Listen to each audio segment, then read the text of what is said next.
Percentage के series का आज लास्ट क्लास होगा मेरे तरफ से। आपके डाउट आएंगे आप कमेंट करिए, मैं उस पर भी वीडियो बना के डाल दूंगा।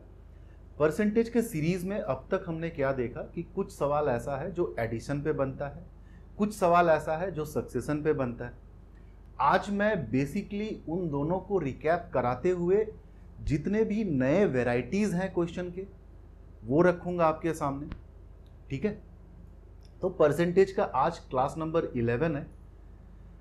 देखेंगे हम लोग कि किस किस वैरायटी के क्वेश्चन में आप बहुत बेहतरीन ढंग से उनको सॉल्व करते हुए कम समय में निकल सकते हैं। तो मैं राजेन, स्वागत है आपका आपके ही अपने चैनल क्वांटमेटिक्स में। पहला क्वेश्चन को मैं रख रहा हूं सिर्फ आपको रिकॉल कराने के लिए कि कुछ ऐसे क्वेश्चन होते हैं जो सिर्फ एडिशन पे होंगे।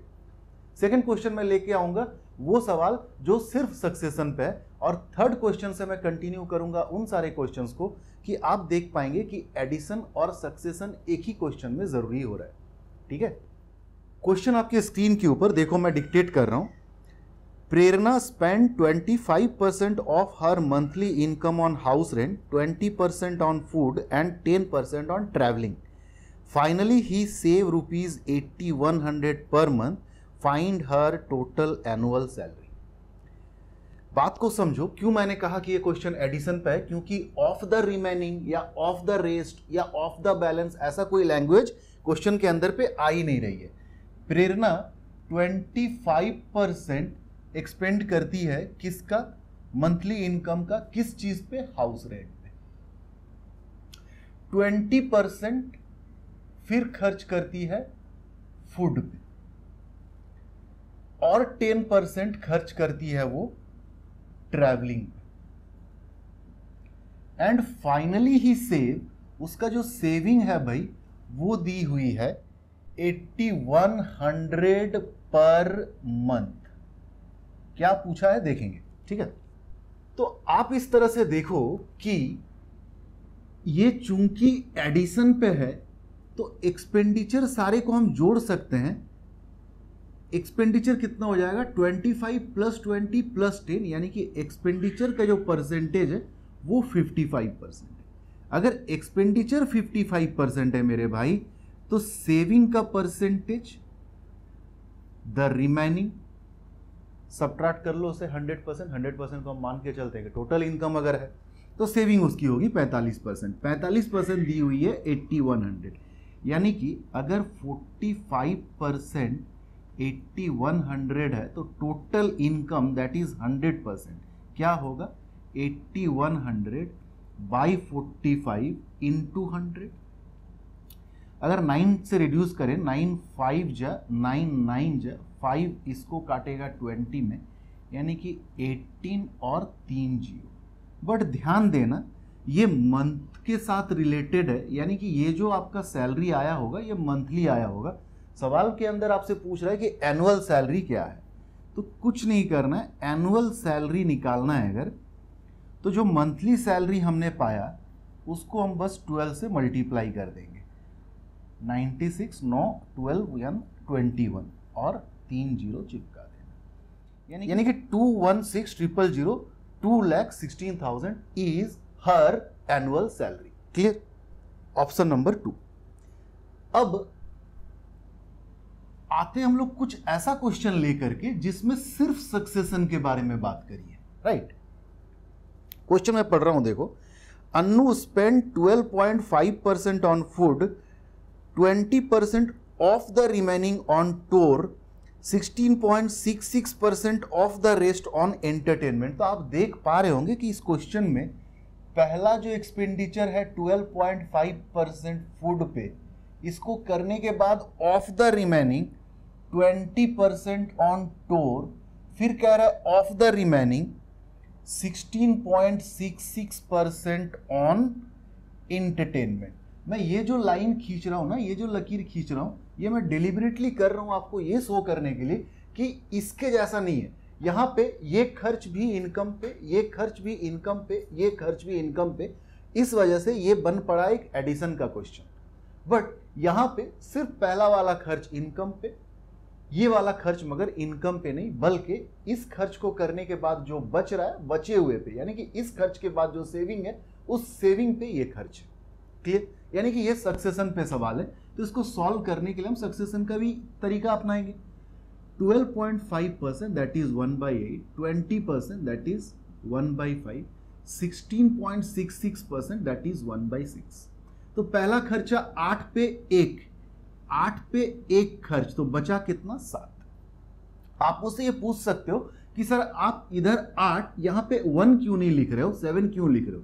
वो मैं इसलिए कर रहा हूं क्योंकि आपको पता है जो अगला एक्सपेंडिचर है वो सेविंग पे है, यानी कि मुझे राइट हैंड साइड में सेविंग लिखनी चाहिए ना कि एक्सपेंडिचर। 8 पे 1 एक्सपेंडिचर है, मुझे 8 पे 1 एक्सपेंडिचर होने के बाद जो सेविंग है उसको यहां पे लिखना चाहिए। सक्सेशन का यही नियम मैं परसेंटेज के वीडियो नंबर 9 में पढ़ाया हूं, आप नहीं देखें उसको प्लीज एक बार पहले देख लो, ठीक है। नेक्स्ट खर्च है 5 पे 1, यानी कि बचा कितना उसके पास? 4। नेक्स्ट खर्च है 6 पे 1, यानी कि बचा कितना? 6 पे 5। तो इसे कैलकुलेट करें अगर हम, तो 5 रिड्यूस हो जा रहा है, 4 2 जा 8 और कुछ रिड्यूस नहीं हो रहा है, 6 2 जा 12। अगर इनकम था तो फाइनल सेविंग है 7। क्वेश्चन के अंदर दी हुई है कि if his total expenditure is 3500, जरा बच के, ये है इनकम का यूनिट, ये है सेविंग का यूनिट, तो बीच का जो 5 है ये हुआ आपका एक्सपेंडिचर का यूनिट, और आपको इस 5 यूनिट का ही वैल्यू दिया हुआ है 3500। जरा ध्यान देना, बोला है 3500 रुपीज उसका एक्सपेंडिचर है। फाइंड हर टोटल इनकम, यानी कि दिया हुआ है कि अगर 5 यूनिट 3500 तो 12 यूनिट का वैल्यू क्या रहा होगा, तो दैट इज 3500 बाई 5 इंटू 12। 5 7 जा 35, 7 into 12 84 double. This is her monthly income, और आपसे यही पूछा है, option number 1 is the answer. तो बारी बारी से जस्ट मैंने रिकॉल करा है कि एडिशन पे सवाल हो सकते हैं, कैसे होंगे, सक्सेशन पे सवाल हो सकते हैं, कैसे होंगे। अब मैं आपको एक क्वेश्चन रख के दूंगा जिस पे एडिशन और सक्सेशन साइमल्टेनियसली वर्क कर रहा है, यानी कि आपका प्रोसीजर भी उस तरह का होना चाहिए, ठीक है। चलिए बढ़ते हैं आगे।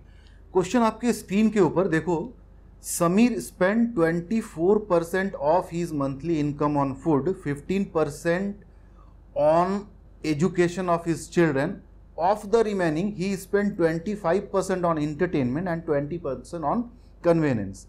He is now left with rupees 10,736. What is the monthly salary of Sameer? देखो सवाल को मैं जब एग्जीक्यूट करूंगा, डिक्टेट करूंगा स्लोली, तब आपको समझ में आएगा कि इसमें दोनों तरीके का काम इन्वॉल्व है simultaneously. Question number 3, Sameer spend 24% of his monthly income on food. 24% food पे खर्च करता है, 15% ऑन एजुकेशन, 15% ऑन एजुकेशन। ये दोनों जो खर्च है, इन दोनों के बीच में देखो ऐसी कभी बात नहीं करी हुई है कि ऑफ द रिमेनिंग, यानी कि ये दोनों खर्च आपस में एडिशन है। क्लियर? अब कहने लग रहा है कि ऑफ द रिमेनिंग, यानी कि ये खर्च होने के बाद, देखो ये लकीर को मैं एक सिस्टम ही बना दे रहा हूं ताकि आपको ये लकीर ये याद दिलाए कि इसके बाद सक्सेशन होने लगेगी। Of the remaining he spend 25% on entertainment, 25% on entertainment and 20% on convenience. यानी कि देखो ये दोनों जो लास्ट का खर्चा है, इसके बारे में भी बीच में कभी वो बात नहीं करी है कि of the remaining. That means हुआ क्या भाई, ये दोनों खर्च आपस में एडिशन, ये दोनों खर्च बाद का आपस में एडिशन, मगर इसका टोटल जो खर्च है एडिशन है, हम जोड़ सकते हैं, दैट मीन्स 39%, और ये दोनों खर्च आपस में एडिशन है तो हम ऐड कर सकते हैं, दैट इज 45%।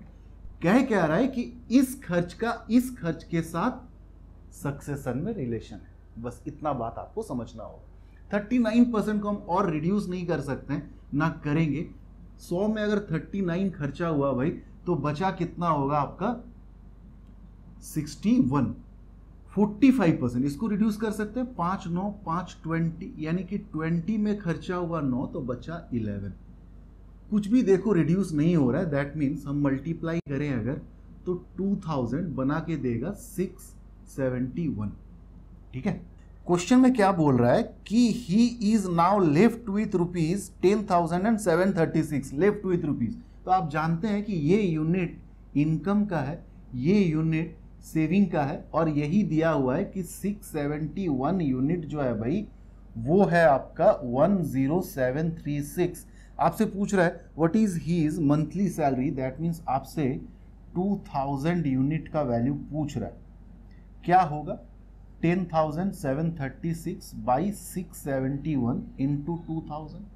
तो जरा साइड में करें अगर हम 671, ये 1 है, यहाँ 6 है, अगर हम 6 टाइम मल्टीप्लाई करें तो दैट इज 6, 6 7 जा 42, 2 4 6 6 जा 36 और 4 40। अब मुझे चाहिए यहाँ पे 10, 4 ऑलरेडी है, 6 यहाँ से कब आएगा जब यहाँ पे हम 1 टाइम मल्टीप्लाई करेंगे। एक बार रीचेक कर लेते हैं, 1 टाइम मल्टीप्लाई करेंगे तो it will become 671। So 6 3 7 and 10, हाँ हो गया। यानी कि 671 इसको रिड्यूस करेगा 16 टाइम में, hence your answer is 32,000। Clear? हाँ 32,000, ऑप्शन नंबर 3। तो आई होप अब आप बातों को समझ रहे हैं कि वैरायटी की तरफ मैं आ रहा हूं, हर एक तरह का वैरायटी आपके सामने रखूंगा, आप बिल्कुल निश्चिंत रहें। किस तरह के क्वेश्चन एग्जाम के अंदर आ सकते हैं, किस तरह के क्वेश्चन आपको परेशान कर सकते हैं, उन सारी चीजों के लिए हम बहुत पहले से तैयार होकर बैठ जाएंगे। ठीक है, अब आते हैं कि और किस किस तरह का सक्सेशन में वैरायटी हो सकती है। होपफुली अब तक का जो सेशन रहा आप समझ रहे होंगे कि अब तक का सेशन के पीछे मेरा पर्पस क्या है। आपको बस ये बात दिखाना कि एडिशन पे बेस्ड क्वेश्चन हो सकता है, सिर्फ सक्सेशन पे बेस्ड क्वेश्चन हो सकता है, एडिशन सक्सेशन दोनों को मिला करके भी क्वेश्चन आ सकता है। अब हम देखेंगे सिर्फ कि और क्या क्या वैरायटी हो सकती है। क्लियर? चलिए बढ़ते हैं आगे। क्या चेंज है इस क्वेश्चन में गौर करना। मैं इस तरह का 2 क्वेश्चन रखूंगा। ठीक है, क्वेश्चन कह रहा है man spend 10% of his income on house rent, 20% of the rest he spend on electricity bill, and then he pay rupees 800 per month as maintenance, still he save rupees 4600, find his income। क्या change है भाई, क्या change है? हो जाएगा आपका question number 4। गौर करना question पे। A man spend 10% of his income on house rent, 10% house rent पे एक्सपेंडिचर। कह रहा है of the remaining 20% on electricity bill, and then he pay, मतलब जस्ट बचा हुआ पे ही ना खर्च कर सकता 800 रुपीज मेंटेनेंस पे, स्टिल ही सेव रुपीज 4600। क्या चेंज है भाई? परसेंटेज में दिया हुआ है एक्सपेंडिचर, परसेंटेज में दिया हुआ है एक्सपेंडिचर, अब आ गया आपका डेटा में चेंज। ऐसा इससे पहले नहीं था, बट डील करते हैं। कैसे डील करेंगे? चलो 10% दैट मीन्स 1/10, 20% दैट मीन्स 1/5। पहला अगर मेरा इनकम 10 था, मैंने 1 खर्च किया तो बचा 9, फिर क्या हुआ 5 में से 1 खर्च किया बचा 4। अब यूनिट में मेरे पास नहीं पता, बट मुझे इतना पता है मैंने 800 डेटा में खर्च किया। ये 10 9 5 4 और ये 800 का फर्क आपको समझना होगा। ये 10 9 5 और 4 जो है ये यूनिट है, ये 800 डेटा है। क्या है यूनिट, क्या है डेटा? होपफुली आप समझते होंगे। परसेंटेज का पहला लेक्चर, इवन मैं रेशियो के पहले लेक्चर से इसको स्टार्ट कर चुका हूं। मगर आपसे कह रहा है कि फाइनली ही सेव रुपीज 4600। आपको एक रिलेशन समझना है कि यही ये है डेटा में, यूनिट में भले ही अलग अलग हो, यही ये है डेटा में, यूनिट में भले ही अलग अलग हो, क्योंकि इसी सेविंग को यहां पे लाके हम खर्च करते हैं, इस वाले सेविंग को यहां पे लाके हम खर्च कर रहे हैं। हम 3 बार खर्च कर रहे हैं। किसको? बचे हुए पैसे को, सेविंग को। क्लियर हो रहा है बात? यानी कि ये 4600 जरूर ये रहा होगा फाइनल सेविंग, अगर ये है तो। अब आप इमेजिन करो कि यहां पे कुछ मनी रहा होगा जिससे 800 स्पेंड करने के बाद 4600 बचा होगा। यानी कि ये पैसा कितना होगा? 4600 प्लस 800 दैट इज 5400। क्लियर हो रहा है बात? अब मैंने फिर क्या बताया, यही पैसा आपका ये है। तो दैट मीन्स ये 5400 है। अब तो यूनिट से लिंक्ड हो गया, अब तक गायब था, परेशानी थोड़ी बहुत होगी, बट अब तो यूनिट से लिंक हो गया ना, यानी कि 4 यूनिट 5400 है भाई, तो 5 यूनिट कितना होगा, साइड में कैलकुलेट कर लेते हैं। 5400 बाई 4 इंटू 5, 4 1 जा 4 बचा 1, 4 3 जा 12 बचा 2, 4 5 जा एंड 0, 1350 इंटू 5 डायरेक्ट यहीं पे लिखते हैं, 0 5 25 पास 15 7 और 6, यानी कि 6750। तो 6750 इस यूनिट का भी वैल्यू रहा होगा, अभी अभी मैंने बताया, यानी कि अगर 9 यूनिट 6750 है तो 10 यूनिट कितना होगा, that will be your final answer. तो 6750 बाई 9 इंटू 10, 9 7 जा 63, 4 9 5 जा 45, 0, यानी कि ये रहा होगा आपका 7500। This is your final answer, जो आपसे पूछ रहा था कि इनकम क्या रहा हो। यहां पे एक देखने वाली बात यह है, मैं इसको फिर से एक बार लिख रहा हूं कि हमारा कैलकुलेशन कहां पे आके रुका था, 10 से 9, 5 से 4, ये किससे क्या पता नहीं, बट डेटा में इतना पता था कि ये 800 था और फाइनली ये 4600 से भी। आप एक चीज देख सकते हैं कि ये दोनों जो यूनिट का रेशियो है ये कंसेक्यूटिव है। कंसेक्यूटिव होने के वजह से हम इन दोनों को एक बार आपस में कंबाइंड भी कर सकते हैं। कंसेक्यूटिव नहीं होगा, दैट मीन्स ये इस तरह का रिलेशन में रहा होता कि 10 से 9 और बीच वाला गायब होता है, यूनिट दिया हुआ नहीं होता, सिर्फ डेटा दिया होता, और फाइनली लास्ट में लिखा होता है 5 से 4, अगर ये 4600 होता है। अब आप देखो ये और ये जो यूनिट का रेशियो है कंसेक्यूटिव नहीं होने की वजह से इन दोनों को हम कंबाइन नहीं कर सकते हैं, लाएंगे ऐसा भी सवाल, बट सिचुएशन क्या है, दोनों कंसेक्यूटिव है तो हम इसको आपस में कंबाइन भी कर सकते हैं। कंबाइन करना मतलब इन दोनों को अलग से हम एग्जीक्यूट भी कर सकते हैं। तो 2 2 जा 4, 2 5 जा 10, यानी कि ये दोनों हिस्सा आपस में 5 5 जा 25 से 9 2 जा 18 ये बन सकता है। आया बात समझ में, इन दोनों को हम आपस में एक साथ कंबाइन भी कर सकते हैं। फाइनली क्या, ये डेटा हमें यूनिट में नहीं पता मगर डेटा में 800 है ये पता है। फाइनल सेविंग है आपका 4600, यानी कि अभी अभी मैंने बताया कि ये जरूर फाइनल सेविंग का यूनिट डेटा रहा होगा 4600। एक पैसे से 800 एक्सपेंडिचर होने के बाद 4600 बचा, यानी कि ये कितना रहा होगा 4600 प्लस 800, यानी कि 5400। क्लियर। अब यही पैसा ये है, यानी कि 18 यूनिट है 5400, आपको 25 यूनिट का वैल्यू निकालना है, करते हैं चलो। यानी कि 5400 बाई 18, अगर 18 यूनिट का वैल्यू वो है, 25 यूनिट का निकालना है, तो दैट मीन्स दिस 18 3 जा 54, 25 इंटू 3 दैट इज 7500। आया बात समझ में। देखो आप स्टेप बाय स्टेप चलते चले गए तब भी आपका आंसर यही आया था, यानी कि आपका जो क्वेश्चन का पूछना था कि उसका टोटल सैलरी क्या है, तो दैट विल बी 75। क्लियर। एक क्वेश्चन लाते हैं जो इस वाले कॉन्स्ट्रक्ट पे होगा। क्लियर। चलिए बढ़ते हैं। सेम वेराइटी है, ठीक है, कुछ अलग नहीं है, बट मैं उस कॉन्स्ट्रक्ट को दिखाना चाहता था कि बीच में अगर डेटा हो, मतलब बीच का यूनिट गायब हो, आप दोनों को ऊपर का कंसेक्यूटिव नहीं होने की वजह से कंबाइन नहीं कर सकते हो। बस क्वेश्चन आपकी स्क्रीन के ऊपर, ए man spend 25% of his income on house rent. आज के क्लास का क्वेश्चन नंबर 5। 25% हाउस रेंट पे खर्च कर रहा है। स्पेंड ₹600 ऑन मेंटेनेंस, यानी कि जरूर बचे हुए पैसे से ही वो खर्च कर रहा होगा 600 रुपीज मेंटेनेंस पे। एंड 33 1/3% ऑफ द रेस्ट, बचा हुआ का 33 1/3% on electricity. Still he save, अभी भी उसका जो सेविंग है वो 1200 है। फाइंड हिज इनकम, आपको उसका इनकम बताना है। 25% दैट मीन्स 1/4, 33 1/3 दैट मीन्स 1/3। 4 में से ₹1 खर्च किया यूनिट में, एक तो 3 बचा, बीच का यूनिट गायब है बट डेटा में दे रखा है कि 600 खर्च करने के बाद। फाइनली 3 में से 1 खर्च किया तो बचा 2, और ये जो सेविंग है ये 1200 है। अब आप देख सकते हो कंस्ट्रक्ट कैसा है, ये और ये मतलब जो गिवन यूनिट है वो कंसेक्यूटिव ना होने की वजह से हम कंबाइन नहीं कर सकते हैं, मतलब हमें स्टेप बाय स्टेप ही चलना होगा। तो ये जो 1200 है भाई जरूर ये 2 यूनिट का वैल्यू होगा, ये 1200 यानी कि 3 यूनिट कितना रहा होगा, अगर 2 यूनिट 1200 यानी कि 6 गुना हुआ है, 2 जीरो चिपका है, तो 3 यूनिट 6 गुना करो 18 और 2 जीरो चिपका दो। अगर ये 1800 है तो डायगनली जाओ, ये भी 1800 रहा होगा।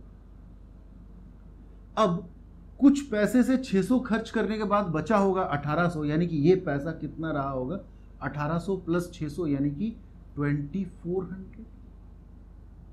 डायगनली जाओ, ये 2400 इस यूनिट का वैल्यू रहा होगा, यानी कि 3 यूनिट ही 2400 है रुपीस में।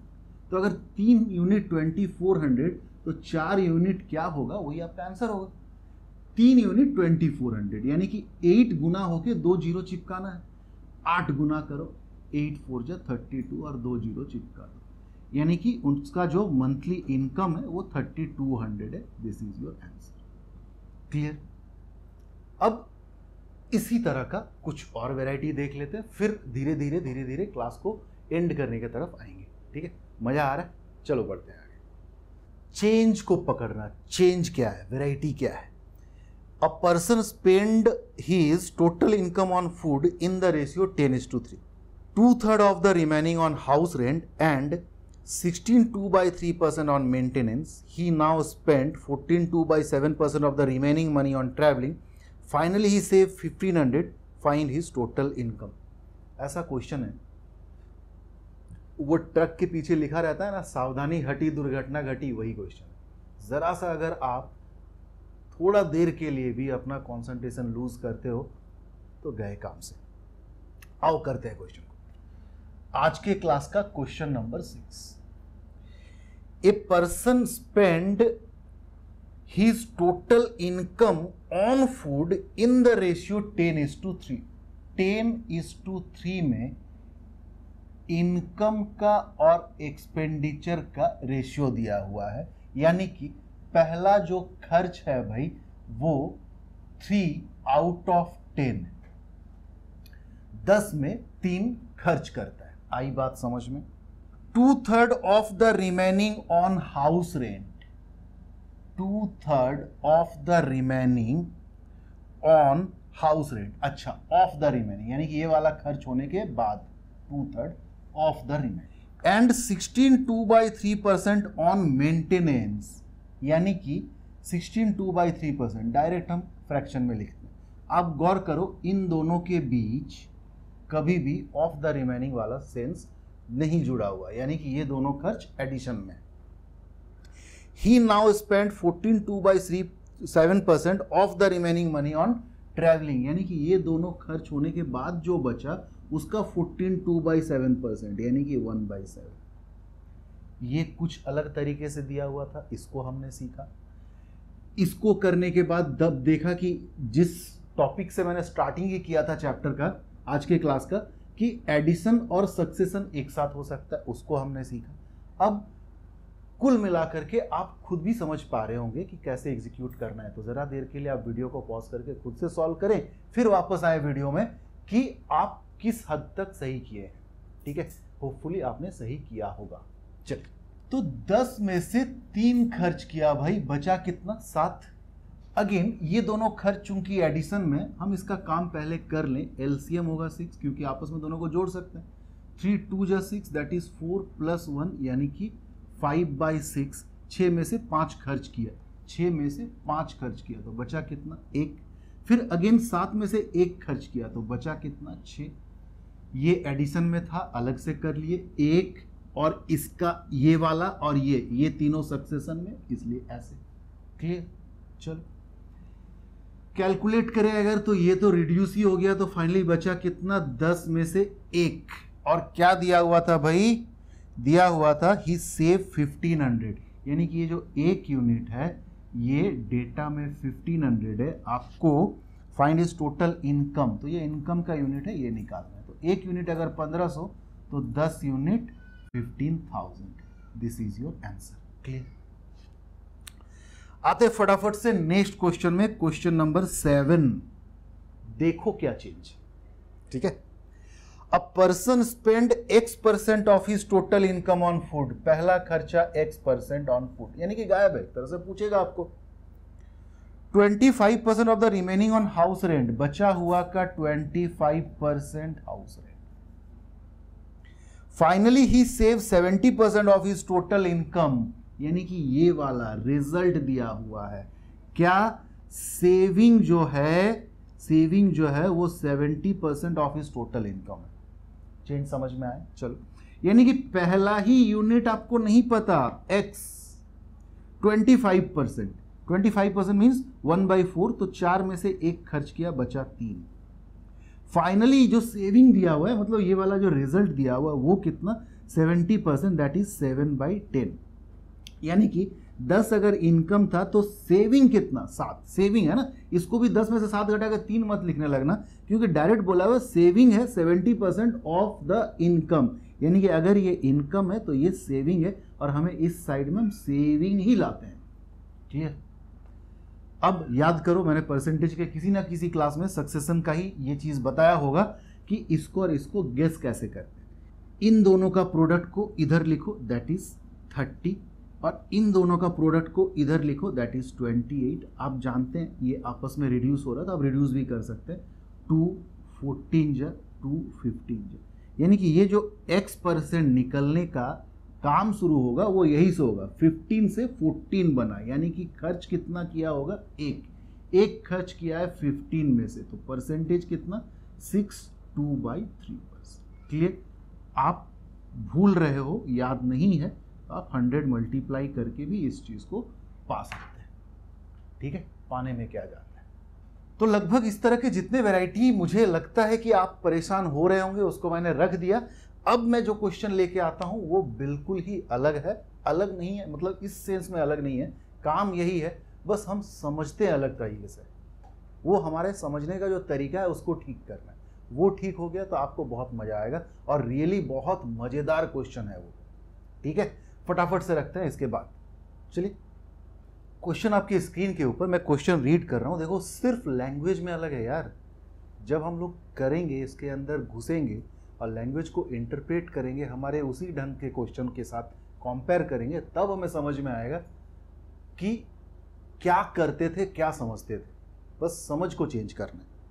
इन a flooded village 12.5% residents left on a particular day. Next day 170% also left. From the remaining 35% are female. If now total number of male left in that village is 390, find the number of villager initially. जैसे ही आप ये question पढ़ रहे होंगे आपको लगेगा कि अब तक के क्वेश्चन के साथ ये किसी भी तरीके से रिलेवेंट नहीं है, इसके करने का तरीका भी अलग होगा, मगर जरा समझो बात को कि क्या ये इनकम और एक्सपेंडिचर का अब तक जितना सवाल हम लोग सॉल्व कर रहे थे उस तरीके से इसको मरोड़ा, मैनिपुलेट नहीं किया जा सकता है क्या? बिल्कुल किया जा सकता है। कैसे? आज के क्लास का शायद क्वेश्चन नंबर 8। एक गांव में बाढ़ आ गई जिसके वजह से 12.5% रेसिडेंट्स छोड़ दिया गांव को। 12.5% रेसिडेंट्स ने छोड़ दिया गांव। नेक्स्ट डे 170% ऑल्सो लेफ्ट, यानी कि इसके बाद जो बचा उसमें से 170 लोगों ने फिर छोड़ दिया। बस फर्क इतना, उस पर नहीं जाएंगे कि ये यूनिट में, ये डेटा में है, इसका खेल हम लोग खेल चुके हैं, इस पे हम लोग सेंचुरी मार चुके हैं, इस पे और चिंता की बात तो है नहीं। बस हमें लैंग्वेज को अपने उस इनकम एक्सपेंडिचर के लैंग्वेज के पैरेलल बनाना है, बस इतना ही काम बचा है।